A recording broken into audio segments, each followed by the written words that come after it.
Police ने हैदराबाद में एक बार फिर मंशियात की स्मगलिंग को नाकाम बनाते हुए भारी मिकदार में मंशियात को जब्त कर लिया। तफसीलात के मुताबिक नार्कोटिक डिपार्टमेंट और बोयिनपल्ली पुलिस ने मुश्तरका ऑपरेशन करते हुए मंशियात फरोख्त करने वाले 3 अफराद को गिरफ्तार करके इनके कब्जे से 8 किलो मंशियात बरामद कर लिया। जब्तशुदा मंशियात की मिल्कियत 8.5 करोड़ रुपये बताई गई है। इस मौके पर कमिश्नर पुलिस हैदराबाद सिटी कोट्टा श्रीनिवास रेड्डी ने मीडिया से बात करते हुए इंकशाफ किया। इस मौके पर उन्होंने कहा कि हमने मंशियात की बड़ी मिकदार को जब्त किया है जो कि शहर में मुंतकिल की जा रही थी।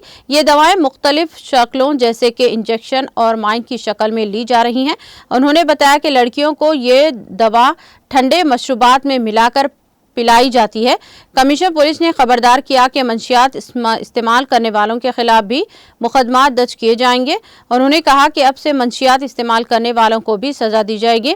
उन्होंने मजीद कहा कि मशरूबात में नशावर अशिया शामिल की जा रही हैं और मंशियात की आदी अफराद के खिलाफ मुकदमा दर्ज किए जा रहे हैं। उन्होंने कहा कि वालिदीन को चाहिए कि वो अपने बच्चों के बारे में चौकस रहें और इसके जरिए नजर रखें। तो ये एक एम्फेटामाइन करके एक ड्रग है, तो ये एक्सेसिव ड्रग बोलते हैं, इसको स्टिमुलेंट बोलते हैं।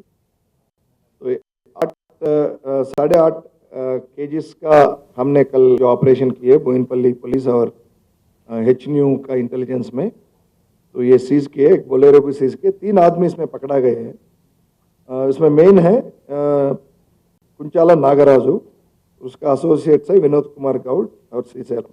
ये तीनों ये संगारेड्डी डिस्ट्रिक्ट का है। नागराज ओरिजिनली प्रकाशम, बिट्रगुंटा प्रकाशम से है। आपको मालूम है Bitragunta is a settlement criminal settlement. Bitragunta is not actually Prakasam, it is Nellore. So Stuartpuram लगा अక్కడ మనకు वहाँ भी एक क्रिमिनल सेटलमेंट होगा, हम पूरा चेक करेंगे। लेकिन अब पिछले कुछ साल से गुम्मड़ीदला संगारेड्डी में रह रहे, और ये जो विनोद कुमार भी, इन लोग भी गुम्मड़ीदला में रह रहे। तो ये यहाँ लोकल ही है, ये दोनों एसोसिएट्स विनोद कुमार और श्रीशैल। तो क्या हुआ, 1-2 महीने पहले